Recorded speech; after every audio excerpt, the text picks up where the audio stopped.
Hello to everyone who's joining us. We're just going to wait another minute for more participants to come into the webinar before we get started.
So for everyone who's just joining us now, hello and welcome. As the founding director of the Children, Media, and Conflict Zones Lab, I'd like to welcome you to a talk today by Dmitry Chernobrov that is part of the lab's inaugural talk series. Before I introduce him, I will briefly provide some information about the lab, which is a newish addition to Penn State, and also some information about the talk series too. The Children, Media, and Conflict Zones Lab was officially inaugurated by myself in 2019. It implements the Rock Ethics Institute's Children, Youth, and Media in International and Global Conflict Zones initiative. The initiative is convened by myself. I'm a Rock Ethics Institute Research Associate, Assistant Professor of Telecommunications and Media Industries, and affiliated faculty of International Affairs, Comparative and International Education, African Studies, and Middle Eastern Studies. The initiative is co-convened also by my fellow Penn State faculty member, Idan Shalev, Associate Professor of Biobehavioral Health and member of the Child Maltreatment Solutions Network, and Wana Albu, Associate Professor in the Department of Management, Communication and Society at Copenhagen Business School. The initiative helps to fill a scholarly void to best explore how media may be used to play meaningful roles in the lives of children and youth in conflict zones. Children and youth comprise the demographic majority of conflict zones. Because they're the most impacted, the initiative aims to shine a spotlight on media rights and uses that may best aid and empower them. Media constitute relatively accessible and non-threatening tools for intervention, yet scholarship does not adequately address the roles they play and could play for those who live in conflict zones, are displaced by, and are born of them. Anchored in the Belisario College of Communications, the lab conducts its work through transdisciplinary collaboration across the university and globally. To learn more about the lab or to become involved with it as a student, scholar, media or conflict management professional, or donor, visit the lab's webpage and follow us on Twitter. For those interested, I will list the lab's URL and Twitter handle in the chat screen momentarily. The Children, Media, and Conflict Zones Lab Talk Series promotes talks situated at the intersection between young people, media, and conflict zones, and/or attempts to foster path-breaking synergies between those areas. The talk series was inaugurated last spring semester with an author meets critic book launch for my own latest book, Experiencing the Israeli-Palestinian Conflict, Children, Peace, Communication, and Socialization, published last year with Cambridge University Press. A list of upcoming talks as they become arranged are posted on the lab's event page, which I'll also include in the chat for those who are interested in coming to future talks. In relation to today's speaker, I would also like to thank our co-sponsors, the Donald P. Belisario College of Communications and the School of International Affairs. Additionally, I'd also like to thank the members of the Rock Ethics Institute and the Children, Media, and Conflict Zones Lab, who helped with advertising and coordination of the event. In particular, Jill Redman and David Price in the Rock Ethics Institute, and Aaron McCracken in the lab. And finally, last but not least, I'd like to introduce our speaker and get us on our way here. Today's speaker is Dmitry Chernobrov, who I'm very happy to have with us here today and greatly look forward to his talk.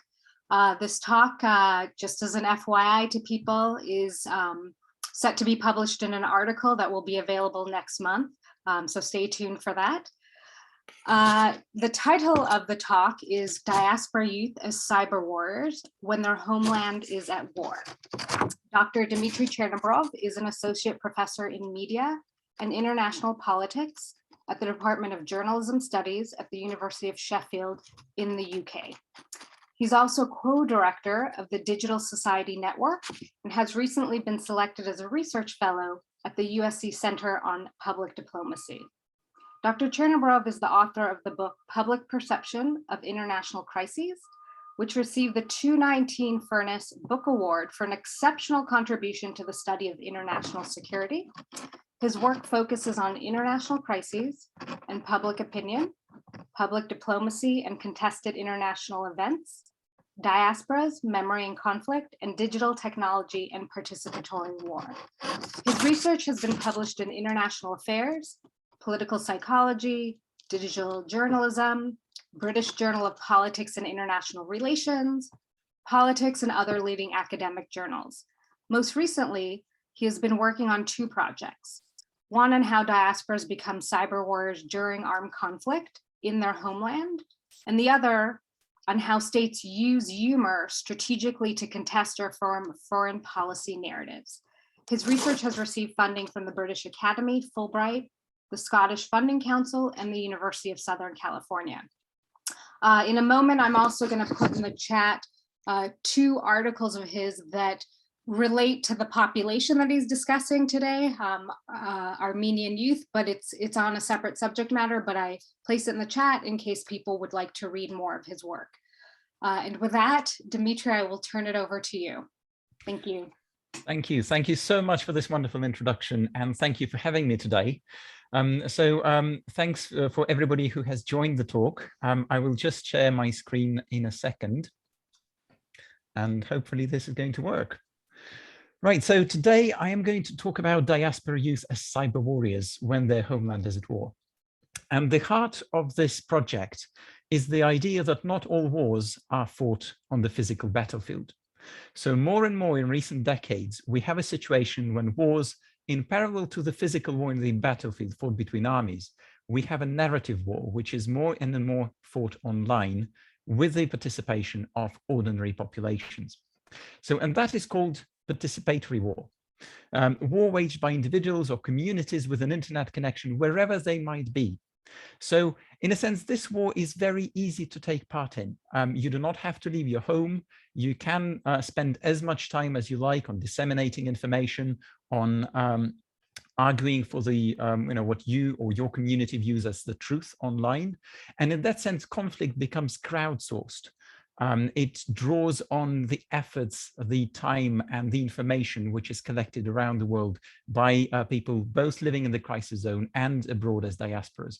And this conflict enters domestic everyday spaces. So the notion of participatory war is key to what I'm going to talk about today. And the theoretical approaches that exist today suggest that such war waged online on social media by users has several key dimensions. One, it is interactive.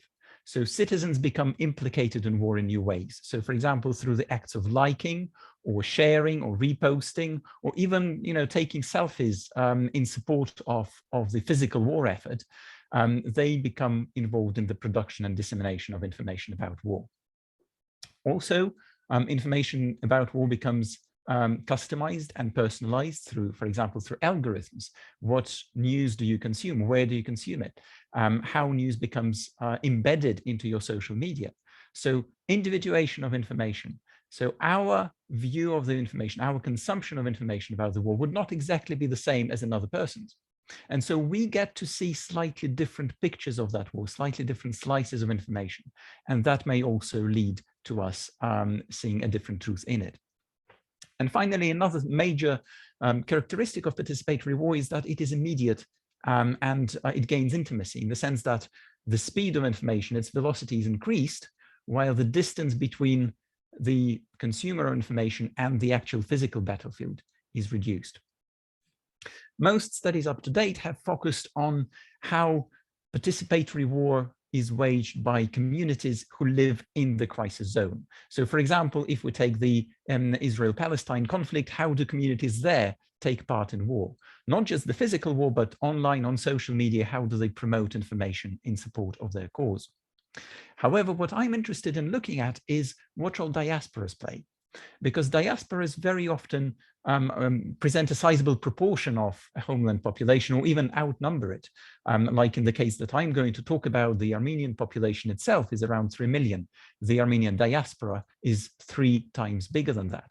So what is the role of people who live abroad, who live far away, remote from the physical battlefield? How can they and how do they take part in an online war when their homeland experiences armed conflict? The case that I'm looking at is the 2020 war in Nagorno-Karabakh. So that is the war between Armenia on the one side and Azerbaijan over the other. As fighting broke out on the 27th of September 2020, a parallel and very intensive war erupted on social media. Pro-Armenian and pro-Azerbaijani users shared information about the conflict, paid tribute to soldiers, amplified posts by government figures, and pushed out hashtags like Stop Azerbaijani Aggression or Stop Armenian Occupation. These actions sought to shape the narrative around the conflict and the international public opinion around it, and to mobilize this public opinion to influence the policy of international states. On both sides, as initial analysis suggests, there was a lot of inauthentic activity, in other words, bots, trying to shape that discussion. However, much of the social media activity was still led by real, authentic, ordinary users. And the Karabakh War, in other words, was fought not just in the physical battlefield, which you can see on this map, but also in the on digital battlefields and in different languages. So, and that is what I am looking at today. To give you a bit of a background about, what this conflict is. So that is a conflict over disputed territory. And that conflict goes all the way back to the Soviet boundaries between Armenia and Azerbaijan, and even the communal violence that happened before that, before the Soviet Union as well. But really, the latest escalations, they happened after Armenia and Azerbaijan became independent post-Soviet states in the early 1990s. There was a series of communal violent outbreaks in 1988, 1990, and that was followed by an all-out war between Armenia and Azerbaijan, and that war Armenia won. So Armenia held Nagorno-Karabakh. It became a de facto state, not recognized by the international community. It had majority Armenian population after the war. There were dozens of thousands of people killed and hundreds of thousands displaced. Ever since then, ever since the 1990s, there were regular escalations because there was no consistent international strategy in de-escalating or reaching a permanent settlement. So there was a ceasefire, and there were regular escalations, most notably the 2016 4-day war, where for 4 days there was again a major conflict between Armenia and Azerbaijan. But then in 2020, this war erupted again. And so the two sides that formed this conflict were Armenia on the one side, together with the self-proclaimed Republic of Artsakh, the Nagorno-Karabakh under Armenian control. And on the other side, you had Azerbaijan, which was quite openly supported by Turkey. On this map, you can see all these red and blue and dark colors. All of that is the territory of Karabakh. And all of it, except for the red bits, all of it was won over by Azerbaijan as the outcome of the war. So in this war of 2020, during a month and a half, Armenia lost a quarter of the territory to which it had a claim. And Azerbaijan made a claim that it returned the lost and occupied territories of Nagorno-Karabakh to itself.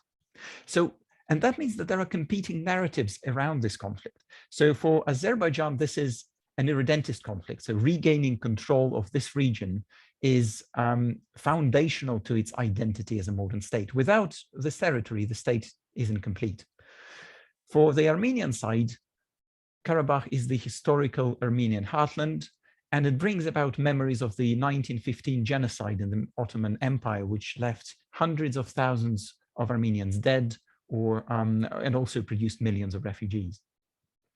So both sides are operating with a very different approach to where the truth is, who does Karabakh belong to.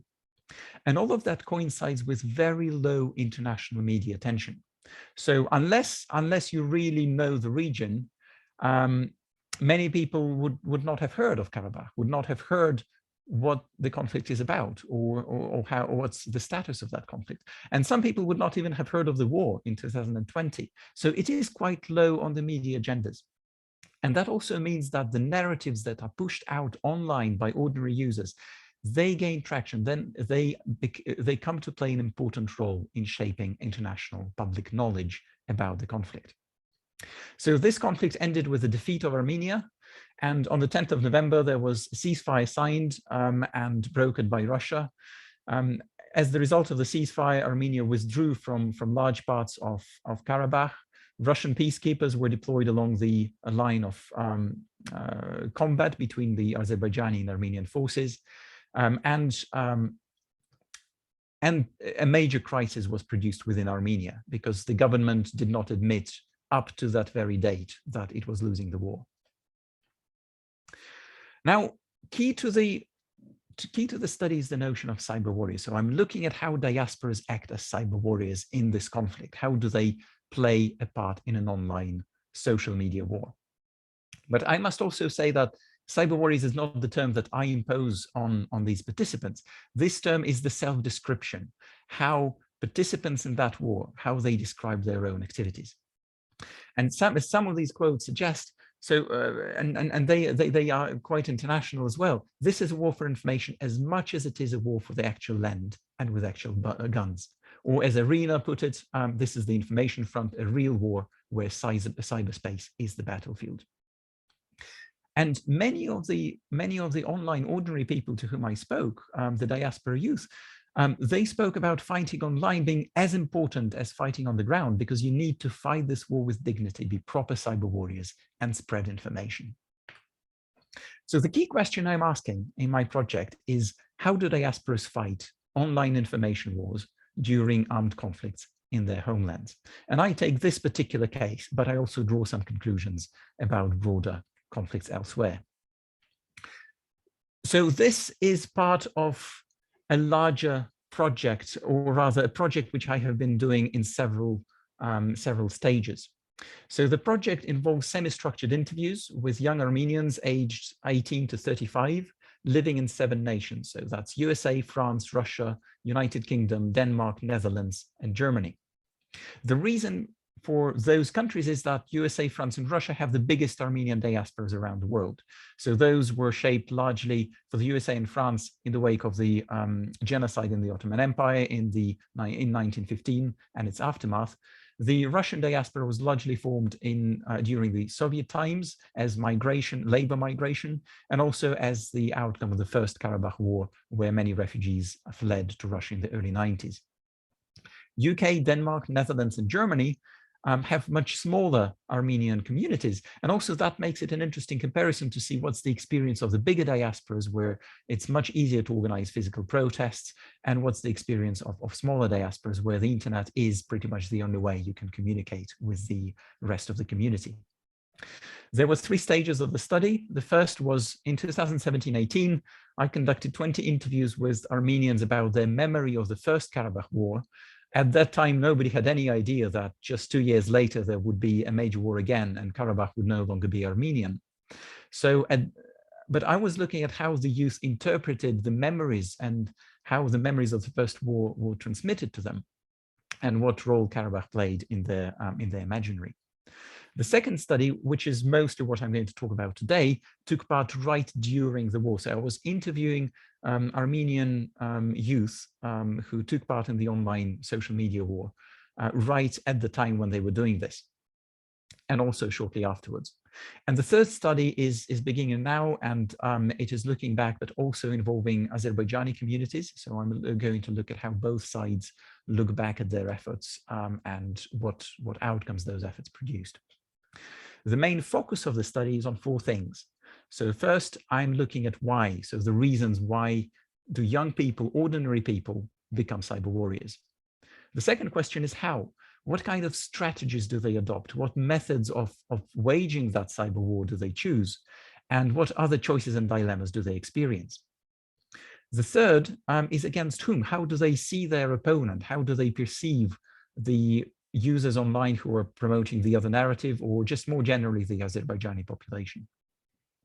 And finally, what is the effect of their actions? How do they see the outcome? And again, I must emphasize that I'm not trying to measure that effect myself.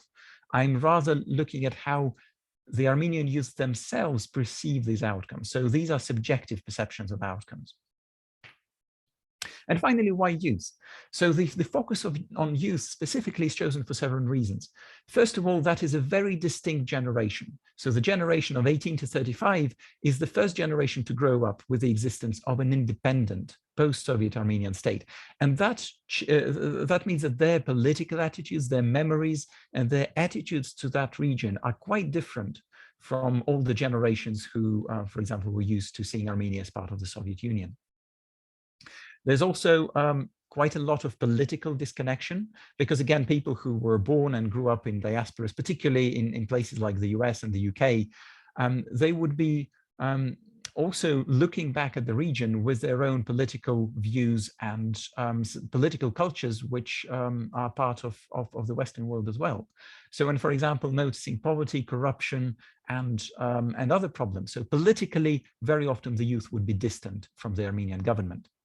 Now, I must also say that changed in 2018, because in 2018, there was a pro-democracy revolution, which was largely greeted as a major victory by the Western diasporas, by the youth. It was called the Revolution of the Youth. And Armenian communities around the world were really, really excited about the new prospect of a new Armenia. Internet communication also enabled youth to relate and to see, and also there were new programs of international travel as well. So diasporic engagement gained a new quality with new technology. And finally, this community itself, this diaspora, admits that there's a considerable age gap in digital skills, where older generations take to the streets and younger generations feel that it is their responsibility to wage the war. A little bit of context on how the Armenian community spoke of Karabakh before the war. So that comes from the first study and the two articles which Jill and Yael will share with you. So those interviews were conducted just 2 years before the last war. And the interviews here speak about how important Karabakh is to their sense of identity and responsibility. So as Arman suggests, and I must say that all names have been changed. So the age and the location are correct, but the names are changed to protect the participants. Armenians have lost so much land and so many people, and Karabakh brings that back. Armenians feel that they're right in this, and I feel that too. So it is important, it's about justice. Or as Suren suggests, that here in France, when you work somewhere and you meet a colleague who is Armenian, you will have a particular relationship with him, because you know you're a people who were born on a mountain of dead people. It is very linked to Karabakh, because if the genocide didn't happen, Armenians would not be interested in the situation of Karabakh. So both these events, the genocide and the first war in Karabakh in the 1990s, produced narratives of loss and victimhood and survival, together with the same symbolic adversary, because Azerbaijan for Armenians is very often viewed as Turkey's satellite state and very close to Turkey in culture, in language, in religion, and Turkey openly supports Azerbaijan with military means. So in the eyes of many Armenians, the two countries are one. And there's an experience of that war in everyday friendships and everyday pressures. As Marina, aged 25 in the UK, said, Armenians always like, why don't you marry a nice Armenian? You have to marry an Armenian boy because we are dying out. They are trying to kill us. And it is like Jesus Christ, it's 2017. And but people do genuinely believe that. A lot of people do. Some of my family believe that because, this is constant struggle, this constant mentality of survival. And also some of the other interviewees, and I'll skip through here, also spoke about how they wouldn't be friends with people from Turkey or Azerbaijan, again, because of those memories of war. And there would also be dilemmas, as illustrated by Seda's quote here. You feel that you have so much love you want to give, but physically, well, what can you do? Said, I cannot stop hostile Turkey. She cannot stop hostile Azeris. Being this vulnerable, small Christian nation surrounded by these big hostile powers, that is a hard thing for the diaspora. And it's difficult because do we have the right to have these views when we ourselves aren't there? And this is where I can see dilemmas emerging, which were largely echoed in the interviews I conducted in 2020. So dilemmas including things like diaspora being disempowered, like what can SEDA do? What an individual person living far away, far abroad, what can they do to help their state? There's also the question of distance. Do we as people who live outside of that country have a right of say in its politics, or without knowing accurately what is going on the ground, is there any way that Armenians could be voicing their opinion from abroad? And finally, there was just simply less information about Karabakh available than, for example, about the genocide, particularly in Western diasporas, in the UK, in the US, because again, that was not on the news media agenda. So unless they did a lot of digging and unless they retained contacts in Armenia itself, they would struggle to know what was going on. And also, there's again, the dilemma that the youth, the young people in the Armenian diaspora around the world, they consume information in various sources, not just Armenian sources. And they develop a very critical approach to what truth is or what accurate journalism is. So as, for example, again, Marina says, I'm very conscious of the fact that I'm only getting one side of the story, because when I read of a lot of Azeri news and a lot of stuff is complete propaganda and fake, it makes me think, hang on, how much of what I'm reading about from Armenian news is real, And then it is difficult to explain it to parents because they lived through and they saw many friends of theirs die in the war of the 90s. So with this, yes, it is really sad and difficult to get your head around as someone who doesn't live there. And I just want us to remember this dilemma for the interviews that happened in 2020. So moving through the several key components of my project. So the first question is why, the reasons why diaspora youth become cyber warriors. And there are three main components here. So one is a shared view that information war online is key to modern conflict and is necessary to win. The second reason is the perceived bias or lack of international media news. And thirdly, the sense of empowerment that social media enables ordinary people not just to send money, the most traditional way in which diasporas around the world have been helping their homelands, but to help otherwise, to help win the war, to help win public opinion for it, to disseminate information in various ways. And there were push and pull factors here. So for example, Arta is speaking about men from the very top in the Armenian government constantly impressing upon us in the diaspora that the information war was crucial, even decisive.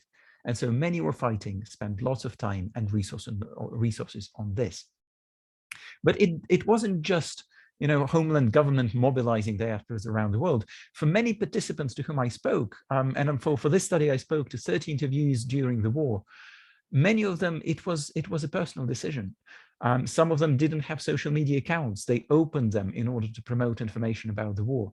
They lost friends. They lost subscribers. They lost their jobs in order to spend time and disseminate information, because this was seen as urgent. This was seen as the matter of national survival. And as Arsen from the Netherlands put it, if you don't engage in the social media activities and the other side does engage, then you have a risk that the people that are not involved in the conflict will only get one side of the story. So a major theme that came across in the interviews is that this war is retaliatory, it is defensive. It is a response to activities that the other side is so powerful on social media that you have to respond, you have to take part. One of the ways in which this was demonstrated, and these quotes came very frequently in the interviews, is the power of the war illustrated through how celebrities became attacked. So for example, as Irina says, any celebrity who says something pro-Armenian gets bombed with hateful messages by bots and by real Azeris. And a day later they say, sorry folks, we're not ready for this, we take our words back. So these are coordinated attacks, very real things, not just a couple of social media comments. And again, I emphasize that this came up very frequently in conversations with the Armenian diaspora. They relied considerably on high visibility figures, journalists, celebrities, movie stars, singers. So people who have a lot of followers in order to disseminate information about the war.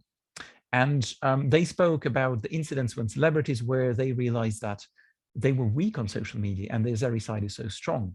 They were being silenced. And for many, like for Goha from France, this again brought back memories of the genocide, extermination, because as she writes here, it's basically saying you don't exist, you're not people, you don't have the right to say anything. So there was a lot of production of silences and a lot of hate speech involved in this war on social media.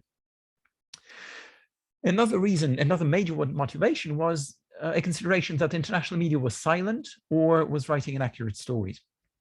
So just to give you a few examples, Karina from Los Angeles, she's saying that we had 155,000 Armenians march in Los Angeles and we didn't hear anything about it in the US media. Their agenda right now is the election.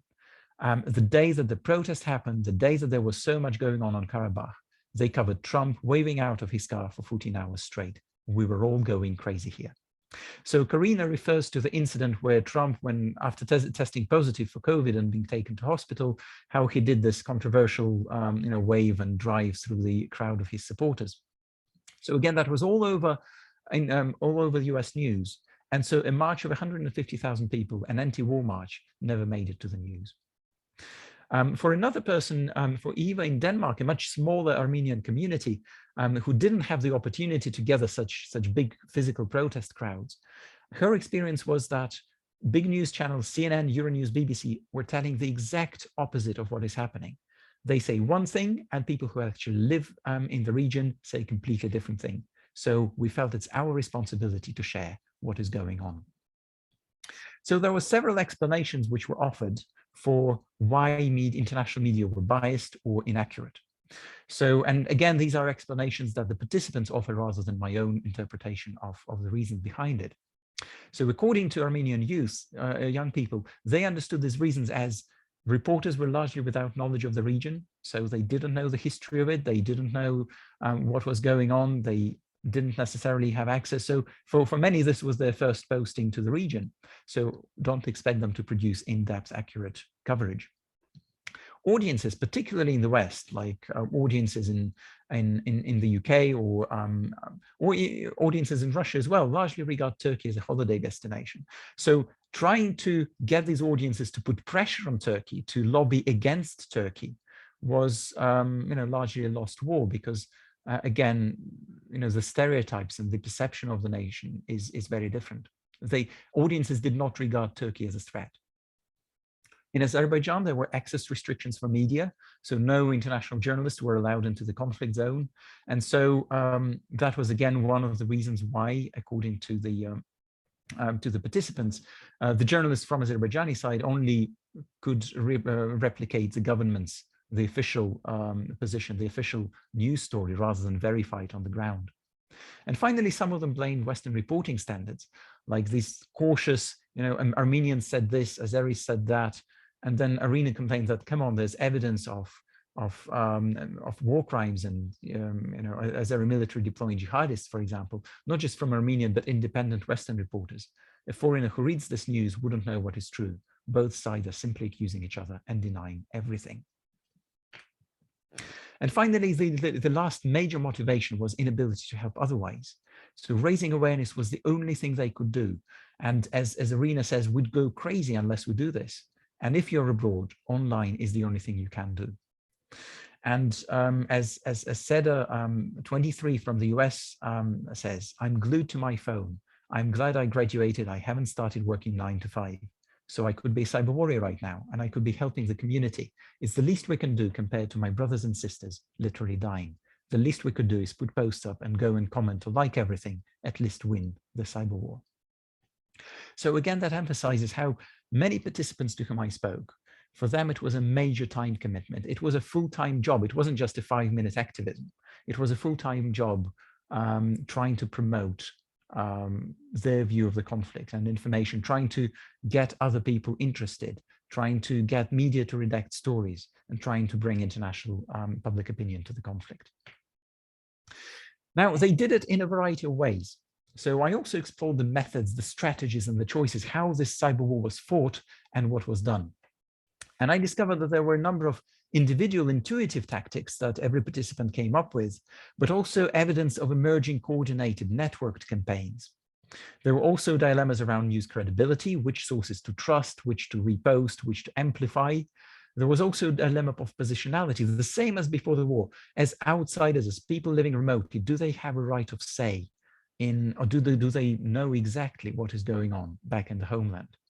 And finally, there was tension between loyalty to government and to the homeland. So I'll just go through them in turn. So one of the problems that participants reported that, they didn't have much of an outreach. They were just ordinary people who had, a number of friends, maybe several hundred, maybe several thousand subscribers, if they're lucky. But many of them would be Armenians anyway. And so if you disseminate this post, you're not really doing any benefit because the people who see them already sympathize with you. So how do you reach audiences which do not know about the conflict? And Maria in the Netherlands, again, she described one of the tactics which was very common across the cyber warriors.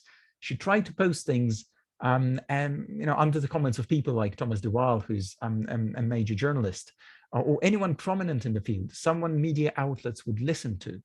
And she used her entire holiday for this and wasn't feeling like she was going to resume the job anytime soon. So trying to gain outreach by engaging high visibility figures, posting on their profiles, trying to get their attention, trying to get media attention, etc. And that was one of the major tactics. Other tactics included, for example, posting interactive posts that invite questions, that try to engage the audience. Other people opted for making comparisons to familiar wars, like, for example, for the US audience, they tried to compare this war with Vietnam, or for other international audiences to Gaza and Israel-Palestine. And then some of the participants went different ways. So some tried to produce infographics with objective numbers, figures, casualties, impact of the war, while others tried to opt for emotional and shocking images, trying to resonate with the audience. Some tried to do rare posts, which would be more powerful because they are rare, they are noticed, while others tried to post frequent messages in order to stay high on the followers' feeds. And again, some of the participants just posted information, but while others provided links and sources in their comments online. So particularly from Western journalists, seeing that somebody would see their comment and see their comment as more credible than what other people say.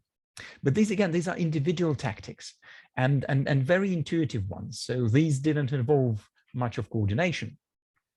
But there is also a suggestion that some of the tactics became coordinated, particularly around targeting algorithms.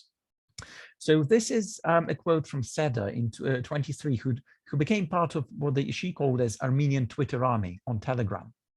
The purpose of the army was to get hashtags trending. If you go to news websites, the top comments would be Azerbaijani flags and stuff because it has the most likes. So now everybody's sharing certain posts and saying, okay, everyone, go and like every single Armenian comment on this post so that we can bump up and get rid of those Azerbaijani flags on the top.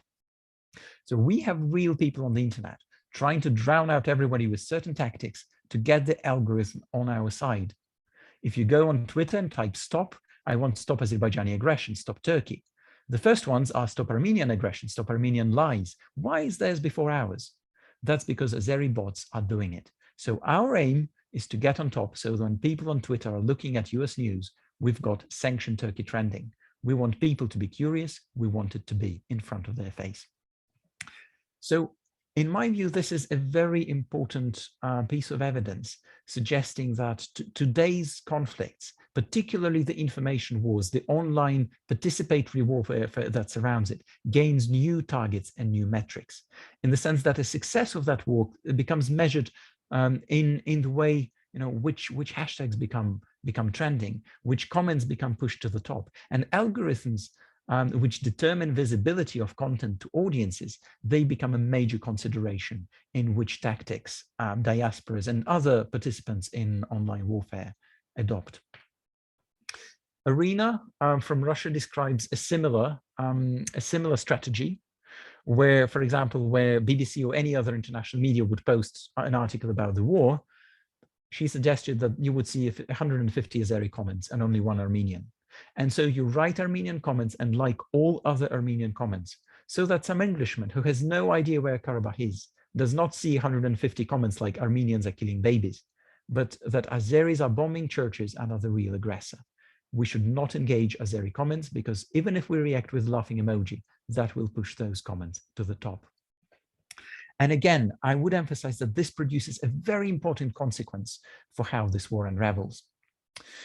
There are also dilemmas of trust and loyalty. So many of the participants started to doubt, to what extent the information that comes from the homeland, is it accurate, or is it patriotic and propagandistic? And many of them were quite open about saying that, yes, we understand that this information is propagandistic, and it is very good to listen to the good propaganda, like we secured these lands, we have fewer casualties than they do, because that's your hope.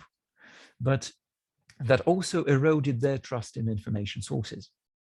And I would draw your attention to the bottom quote here from Hasmik, who suggested that Armenia will probably have some propaganda. But if we start speaking up against Armenia, that's going to give bad reputation to our government. We want to avoid that, even though I know it's kind of wrong. And I would emphasize, this bit of the quote. So there are personal struggles, there are mixed feelings around this among the diaspora youth. If the Ministry of Defense of Armenia says we've killed 1,000 Azeris, we have to say that. We can't question it. We are outsiders. But it's weird because I know Nikol. So Nikol is the Prime Minister of Armenia, who came in this pro-democratic revolution in 2018. So he isn't a dictator, but obviously we don't want to speak badly of Armenia. We want people to understand that Artsakh or Karabakh is our land. And if we start questioning what our people are giving out as news, it's going to make our news channels look biased.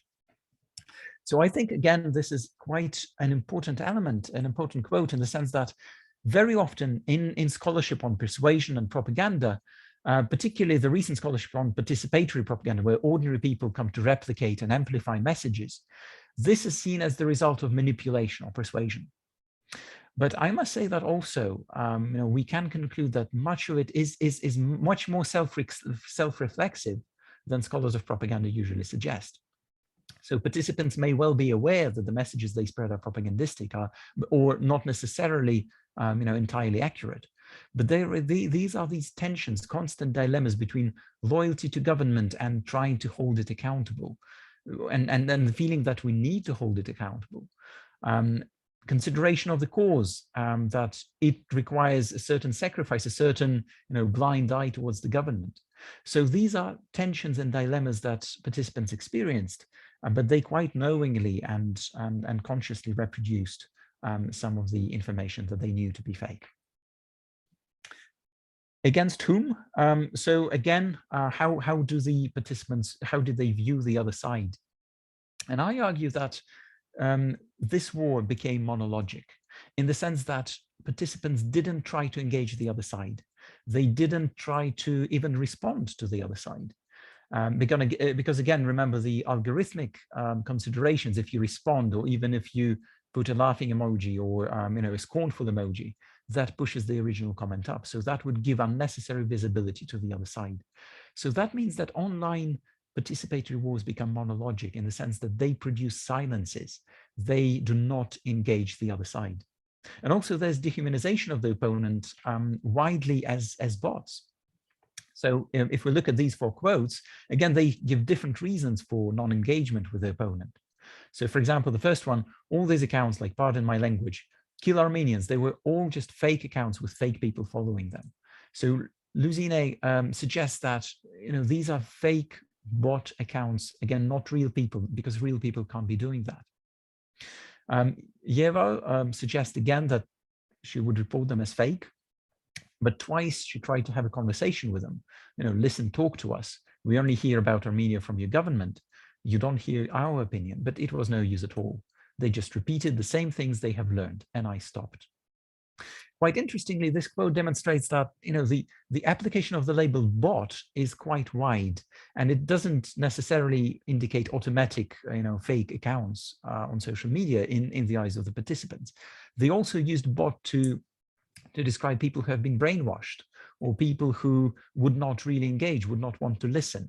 So the label of bot became a way of dehumanizing the opponent and not necessarily indicating that this is automated troll warfare. And yeah, again, for Maria and for Karina, again, it's bots and algorithmic considerations that we should not be giving them any responses. And also there was a lot of silence being produced on social media, largely not just because they saw each other as bots or brainwashed people, but also because of a lot of hate speech which was produced. So for example, Leah, 23, says that she got death threats. We have your address, the Turks are coming to your house. So Leah lives in Los Angeles. I changed my last name to non-Armenian on some social media accounts, and I haven't been getting those messages, even if I'm posting about Armenia. So it does feel like people are targeted just for their names as well. And even for our non-Armenian friends, there is this fear of speaking out. They don't want to become targets. And that leads me to the final point, which I explored, is what was the perceived effect of this cyber warfare, of this active dissemination of information on social media, for which many of the participants I interviewed spent hours every day. And they emphasized that effectiveness was not the primary motivation. So they didn't do it because they thought it's effective. For many of them, they did it because they couldn't avoid doing it. They couldn't just sit there and not do it, because that was completely disempowering. And they had mixed outcomes. So they quoted some good outcomes of for example, lobbying the Canadian government to stop supplying drone parts to Turkey, and those drones were later used in Armenia, against Armenia. So the way that media were targeted, or public opinion were targeted, there were some successes. But for most participants, they reached disillusionment in the power of public opinion, in host governments, and the value of and meaning of online friendships. So for example, after many of them started posting actively about the war, most reported a drop in followers, and that was drastic. So they would report losing 50% of their followers, or even more. So people becoming disengaged with them because they started posting information about the war. There was also indifference of foreign audiences who were not familiar with the region. And then some of the other friends who were not Armenian, they would fear speaking out, because they would see how much hate speech there was produced online. And examples with celebrities who were targeted for speaking in favor of Armenia, again, were examples of how that silence was imposed. Another consideration that the participants thought were important was that stories of suffering became the norm during the pandemic. So thousands of people killed between Armenia and Azerbaijan was overshadowed by thousands dying every day from COVID. And again, some reported unfriending as an extreme reaction. So for example, when friends refused to repost their messages about the war, so not just objected to them, not posted other things or supported the Azerbaijani side, but when they just simply refused to repost information, they would unfriend them. So they were viewed largely as quite extreme reactions, but again, quite common. Realpolitik, so the power of the global, as one participant described it, the chess game of grand powers. So that was one of the reasons, why, in their view, social media war didn't matter much. So, for example, how would public opinion change things? Would the opinions of common Russians dictate Putin's decisions, as Artur said? Or, and as Arsen, online activities from people in other countries won't really change a lot, but I'm hoping that is not right. So there was quite a lot of disillusionment, largely brought about by the physical defeat, the ceasefire agreement as well, which kind of settled this defeat and made it impossible to revert. And there were then personal struggles as well. So for many participants, the outcome was a personal conflict of interest, a struggle with hybrid identities. As Karina says, I feel an absolute traitor of all traitors right now living in the United States, that is in NATO with Turkey. It makes me sick that my tax dollars, and I pay a lot of taxes, are being sent to give Azerbaijan weapons. It makes me want not to pay my taxes. I think it is a conflict of interest living here. And another person I interviewed was a university lecturer in law. And she acknowledged that she no longer believed in law anymore. So how can she teach students law when it's very hard because I don't believe in it anymore? So these were just some of the major dilemmas and outcomes that participants experienced. So the conclusions that I draw, and I'll be quite quick here, not to overrun the time. So I suggest that diasporas are a decentralized actor in online global conflicts and for politics. And I define it as the struggle over the production of knowledge and memory about the conflict and the transnational competition over whose voices are heard, whose narratives are heard, amplified, trusted, or silenced. So diasporas, online, regular, ordinary people, they play a significant role in disseminating online narratives, in amplifying them through reposts, through likes, through network tactics where they would try to push hashtags trending, make hashtags trending, etc. But there are also broader conclusions about participatory warfare and what it means for understanding the role of social media in modern warfare. So for first, I argue that participatory war on social media that accompanies physical conflict, it is transnational. And transnational, not just in the sense that people around the world participate in it, but it is shaped by successes and inspirations and failures across borders. So, for example, Russian Armenians praised Canadian Armenians for successfully lobbying the Canadian government, or Russian Armenians tried to fight for the opinion of US audiences in New York Times comments on the website. Dutch Armenians tried to target British politicians and British public opinion, etc. So it's transnational in the sense that the whole world is the global online battlefield. It is monologic in the sense that it produces silences. Participants do not try to engage the other side at all. More, they even deliberately avoid engaging the other side because of algorithmic considerations. Participatory war is empowering, so it is seen by participants as a way to make a difference, as a way to do something out of their home remotely while being away from the conflict zone. So that's the only thing they can do. It is widely seen as retaliatory, so very often described as defense against similar actions of the opponent, and the responsibility, particularly this responsibility of young people, because they have the skills in order to take part in participatory warfare online. Another conclusion I'm drawing is that participatory warfare is not ending with physical war. So on 10th of November 2020, there was a ceasefire. So the physical war ended with a very clear outcome that Karabakh went back to Azerbaijan, most of it. The online war hasn't ended. Many of the participants who are interviewed after the war, they still took active part in lobbying and in trying to promote a viewpoint of the war that they shared. This war involves individual tactics, so intuitive, common tactics, everyday choices, but also emergence of network tactics where new targets like algorithms, likes, the number of likes, trending hashtags become the aims of participatory warfare.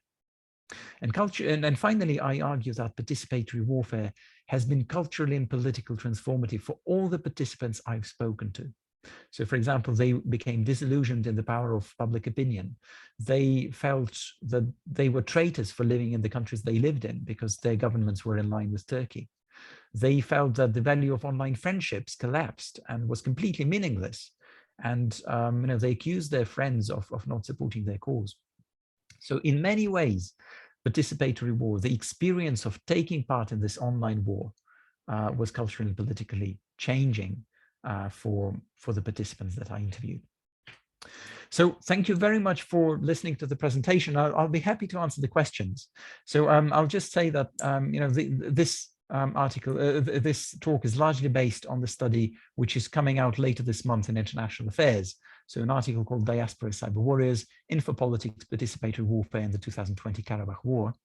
But there are also two articles which are already published, and those are the two on which I drew when talking about the pre-2020, the first study on Karabakh memories before this second war. And that is published in Nationalities Papers and in Ethnicities. So, and again, if any of you would like either a copy of the article or just to ask any question, please don't hesitate to get in touch. So thank you so much. And I'm happy to answer any questions.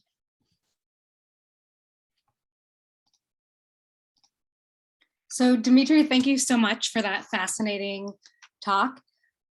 Just some notes to the audience. A link to Dmitry's book has just been put in the chat.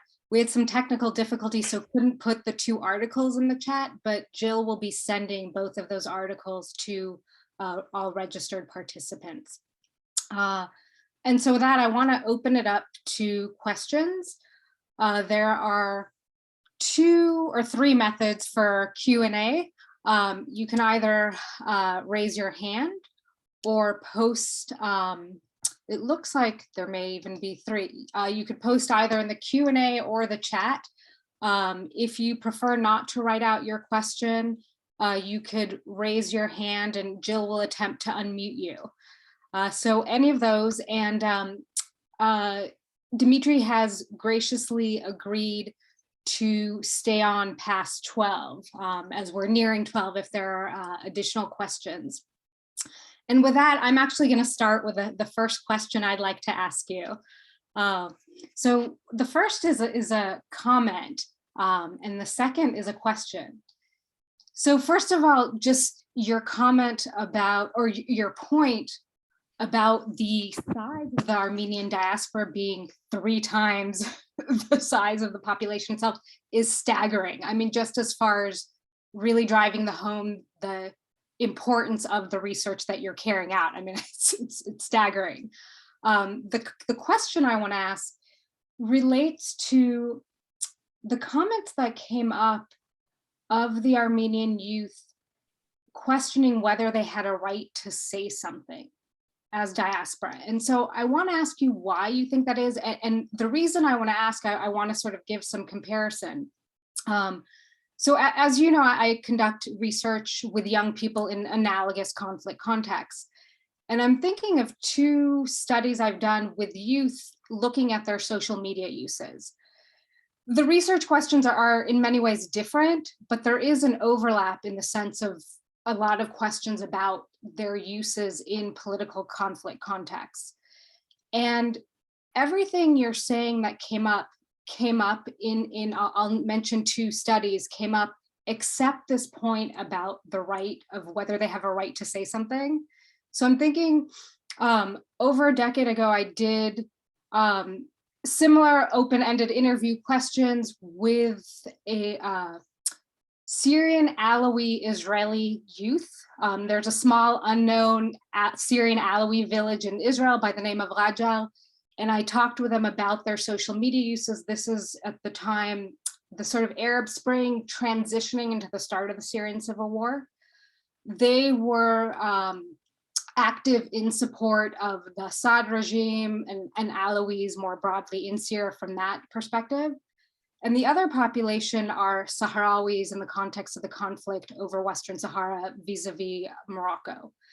And very similar, and this is sort of, I've been conducting this like similar to your research over different periods over the last decade, very similar comments, but no one ever asked if they have a right to post. And I'm kind of just thinking out loud, theoretically, if I think about the Syrian Alawi Israelis, for them, it may have been because the civil war had started and they felt like we have to speak for our brethren, right? They're in the midst of a civil war. I don't know, right? I'm just sort of throwing that out. Whereas for the Sahrawi refugee youth, perhaps it's because there is no state and they feel, regardless, they're either all diaspora or they're living as Moroccan citizens, not under self-rule. So maybe they don't question whether they have a right. I don't know, I'm just sort of brainstorming. But so I'm really intrigued by that was just fundamentally, never came up. So why do you think? Yeah, thank you. That's a really great question. And, my answer would be coming not just from the 2020 interviews, but also the interviews I did before the war, because as I said, I traced that tendency before the war as well. So I think there are several reasons for that. One is that traditionally, and I believe it's still true to this day, the diaspora has no ability to vote. So they have no formal participation in Armenian homeland politics. So even despite the fact that, you know, they send a lot in remittances, they economically support Armenia, and the Armenian government really relies on the diaspora for many things internationally. The diaspora has no say in domestic Armenian politics. So that could be one positional formal factor. And the second, I think, is also the generational gap and the idea that for many of the youth, they also grew up with other ideals, the, you know, more liberal culture, for example, more pro-democratic values in, say, in Western Europe or in the US. And their view of Armenian politics was largely, particularly before the revolution, was largely as very corrupt, very, you know, neo or post-Soviet, very kind of oriented towards grabbing and spending money rather than in making investment. And so they were very critical, but they also understood that their opinions were not those of their parents and grandparents, who lost friends in the First War, who experienced a different Armenia before it became independent. So there was this generational kind of difference in opinion. And thirdly, also that it was just simply hard to find news about Karabakh in particular. So they were very well familiar with the genocide, and they felt comfortable and confident taking part in activism, you know, arguing that, you know, for genocide recognition around the world. But they wouldn't be very confident about Karabakh before this 2020 war, because they wouldn't be exactly certain what is going on. International media just completely forgot about the region. And then any news they got was either official Armenian news or Azerbaijani news, and that was it. So they were a bit more confident now, and all of them, all the people I interviewed, they you know, promoted narratives, amplified, made posts. Yes, they questioned whether it's you know, fake, whether it's true, but they did it nonetheless. So they had a right to say, but they were not sure that what they're saying is correct. Thank you. That's incredibly fascinating. A lot of food for thought. I see we already have one question from Erin McCracken. She's asking, how did you find or recruit your research participants? And Erin, you could feel free to unmute if you want to add anything to that question. Yeah, I actually have after he answers that, I have a comment on what you were saying. Go ahead. Well, I was thinking, I do a lot of research on Puerto Rico and the diaspora living in the US, which has a similar phenomena of like the population in the US is much bigger than on the territory. And every research that I've done by someone who's like a diaspora or Nuyorican or whatever, they take great pains to establish their connection with Puerto Rico, like to justify why they get to be people that represent the views of the territory. So I found that to be similar to my own work. I just wanted to share that. And then secondly, I am curious how you found your research participants. Yeah, thank you, Erin. Very good comment and very good question. Thank you.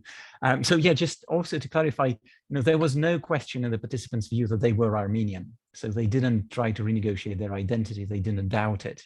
But they were not sure whether Armenia is their homeland, in the sense that whether the government or whether the state represents the myth of homeland and return and historical heartland. So they could very easily identify with this myth of historical homeland, but not always with the political government which was running the Armenian state. And very often they would see Armenians as different from them, having a different mentality, having different you know, values. And so sometimes they left it as, you know, it's their choice rather than ours. Yeah, there was that involved in this decision as well. As for participant recruitment, so I approached it in several ways. So I recruited participants initially in 2018-17 through Armenian societies, university societies. Particularly, I was looking at youth in the UK. Local societies like you know, the Union of Armenians in Manchester, for example, or in London, social media groups, again, Armenians in Los Angeles or Armenians in Moscow, the Youth Association, the Association of Armenian Moscow Youth, etc. So a number of groups on social media, also snowballing approach. But I wasn't seeking a representative sample of the Armenian diaspora. I was more interested in personal lived subjective experiences and what do they tell us about what is happening in that population, but without generalizing to say, this is the the very dominant experience or non-dominant experience. So, and where I draw these conclusions, for example, in my talk, whether there's consensus or not, that is relied on how the participants themselves evaluate the consensus within the Armenian community, rather than me saying that I had, for example, a representative sample and so can draw a conclusion. So yeah, I hope that answers the question. Were they generally eager to work with you or to talk with you? Yes, particularly during the war. I think that was seen as one of the ways to make their narrative heard. And these interviews, they sometimes were very sensitive. So they were hard for some of the participants because, again, some of their relatives were fighting. And I mean fighting physically in the war and getting killed and getting wounded. And they felt extreme pain. So these interviews were, hard for, okay, quite hard.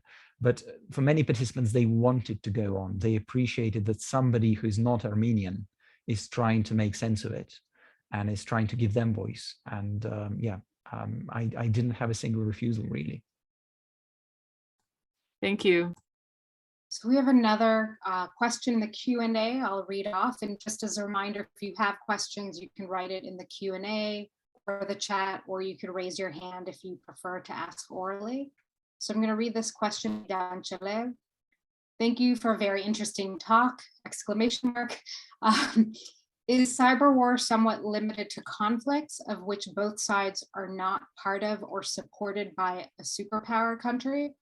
I'm thinking about Hong Kong in that context. The prospects of success in using cyber war and risk of severe retaliation, especially for families living in the conflict area. Yeah, that's again, thank you for the question. I don't think it's limited to conflicts where there's no superpower involved, because if we think, for instance, of the Russia-Ukraine crisis, again, the Ukrainian diaspora today is very active in trying to promote news, to build the urgency, to draw public attention, to secure international public opinion on their side. And you could argue that it is a war where there's a huge disparity of military power. And cyber war in this sense, I don't mean it as cyber attacks and tech-savvy solutions where governments would be targeting specific resources. It is more in the sense of how ordinary people disseminate information online and take part in social media wars for truth and for public opinion. And they describe it themselves as cyber war. So that's why I'm using that label. So in short, no, I don't think it's limited to such situations. And as for the risk of retaliation, yes, there can be some risk as well. I spoke to a couple of participants who occupied leading positions in these networked tactics of targeting algorithms and trying to organize the Armenian community in the way it fought back online. And their names became known, at least that's what they told me, their names became known to the Azerbaijani side. And they were proclaimed as war criminals there. And they faced certain risks in terms of if they ever traveled to the region or to Turkey. So there were, I believe, criminal investigations into their activities. Although, again, these activities didn't necessarily involve, hacking Azerbaijani resources, but rather promoting an anti-Azerbaijan narrative on social media. So I hope that answers the question. So thank you.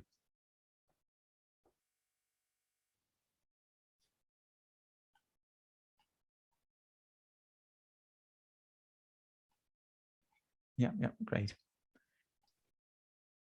I'll ask a follow-up. I don't see you. He said, thank you. I don't see a follow-up question, but can you, and I know you're just getting into this, you just started talking about it, but with the interviews with Azerbaijanis, I presume primarily Azeris, are you sensing differences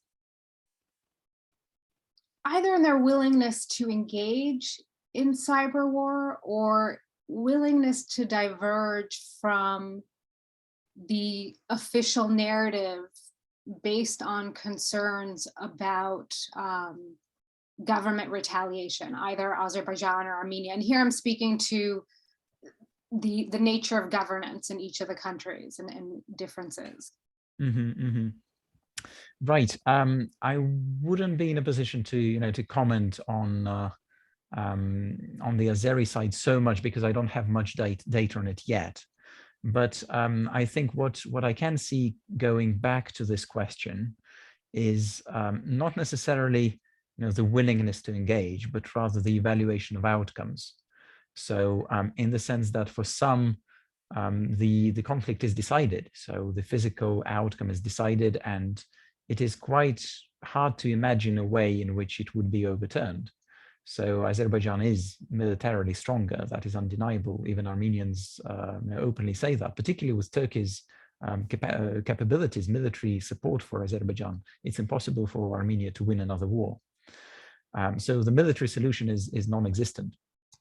And on the other hand, social media, it can't change what happened, but it becomes more and more merged with, for example, campaigns for genocide recognition. So something which is familiar ground for diaspora, for the Armenian diaspora in particular. So campaigns targeting public opinion, getting public opinion to recognize, or for example, that this is occupation and not liberation of Karabakh. So for Azerbaijan, that's a different situation because they won the war.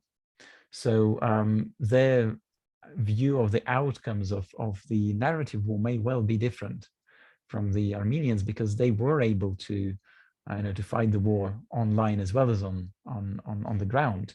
And there's no clear winner in the online war, but from the Armenian perspective, the Azeri side was very strong on social media. They had a very big presence, either bots or real people. And so, I'm really looking forward to having more interviews with the Azeri side to complete the study and to see, what the winning side, the physically winning side's perspective on the digital war is. Thank you. Yeah, I was thinking of some colleagues who've done some research on social media on the Azeri side and who've been doxxed as a result. And so it doesn't sound like it came up though with the Armenians. They're in the diaspora, and it's going back to Idan's question about sort of fear of any kind of retaliation or the risk. But do they ever talk about fear if they then travel to Armenia? So being doxxed is one thing, right? That could be a problem if, even if the community reacts to that in the diaspora, but then if you want to travel, I don't know if that ever came up. Right. No, not really, because I think that's quite an impossible scenario in many ways. So the border between the two countries is closed. It's, they can't travel to each other. Oh, no, I meant the Armenian diaspora youth traveling to Armenia, if they said. Oh, in that sense. Yeah. Well, traveling to Armenia, no, it didn't come up because many in the Armenian diaspora, although some of the youth were critical of the government and skeptical about, fake news, but they still largely promoted a very pro-Armenian narrative. So they felt quite safe traveling to Armenia. What they wouldn't probably feel safe is, for example, traveling to Turkey, but not many of them would go there anyway, even before the conflict.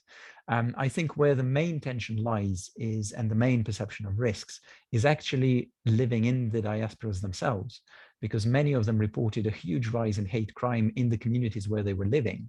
So, for example, in the US, the Armenians in Los Angeles spoke about their churches being targeted and graves mutilated and other hate crime committed, threats that were coming both on social media and drawn on fences, on doors, etc.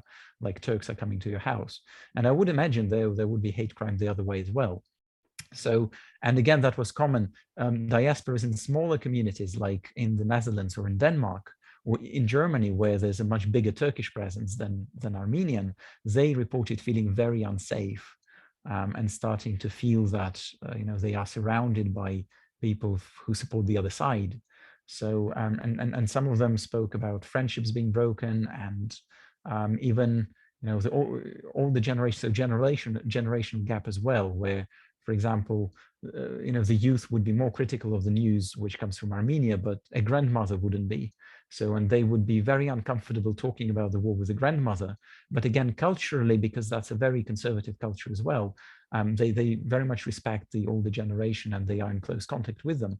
So it made it much more challenging time within families as well. And did you actually, just one quick follow-up question, when you're talking about, for example, the diaspora in Los Angeles, I've from time to time seen bumper stickers that say Artsakh, and I wondered, did you at all look at offline media, or was it, if so, would it just be asking them about it? Was that at all included? Right. I didn't conduct I didn't conduct a study of the offline media, like content analysis, for example, of what US publications or diaspora publications wrote about the conflict. No. So it was more about giving them the voice about their perception of whether media was biased or not, because that's what motivated them.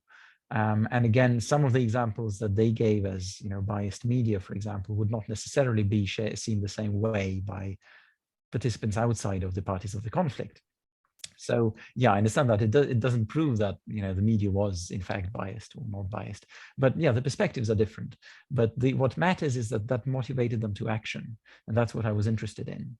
Right. So no, I didn't look at the media itself, but and the study also started as I was looking at their attitudes to the revolution in 2018 and how they related to homeland events. And the war happened, the war started, and I reoriented the study towards their understanding of and their participation. So largely I was with the interviews and with the study and having the funding in place, it was a matter of being in the right place at the right time as well, because that's where they didn't still have the time to know the outcome. They didn't know how it ends. Right. And so their the stories about what they were doing, they were collected in action. And so that's what I think makes it quite important to compare again with what happens afterwards. Actually, let me clarify. I was asking about their offline media. So when I was talking about bumper stickers, these are individuals. So I just wondered if you ever asked about their offline media activism. Yeah, I spoke to them about physical offline activism. Yes, so about protests. Some of them discussed the ways in which, for example, in San Francisco, they were debating sealing off the San Francisco Bridge, this iconic red bridge over the bay. Again, there was activism there. They talked about fundraising. They talked about boycotts of Turkish and Azeri goods and oil, for example, gas stations, which had connections to Azeri oil. They spoke about many things which were happening as physical protest, but that was well-rehearsed ground in previous conflicts as well, because the repertoire of what the diaspora can do is quite limited still. So, maybe 10 different types of actions, pressuring the government, pressuring the media, economic sanctions, or boycotts, protests, fundraising. So all of that was present, absolutely. Some of it was held back by COVID lockdowns, because again, different nations had different space, and some of them, it wasn't possible to gather outside and protest legally. So that also boosted the online aspect of the protest. Thank you. Any other questions? You have a thank you from Renata, not a question, but a thank you. Any last questions? If there are no more questions, then I'm going to say thank you very much. Thank you also to all our participants who've been sticking around. Thank you for another successful talk in the series. And with that, we will close this talk and say goodbye. Yeah, thank you very much for having me. And yeah, once the article is out, I'll happily distribute it to all participants. Thank you. Thank you. And Jill, if you want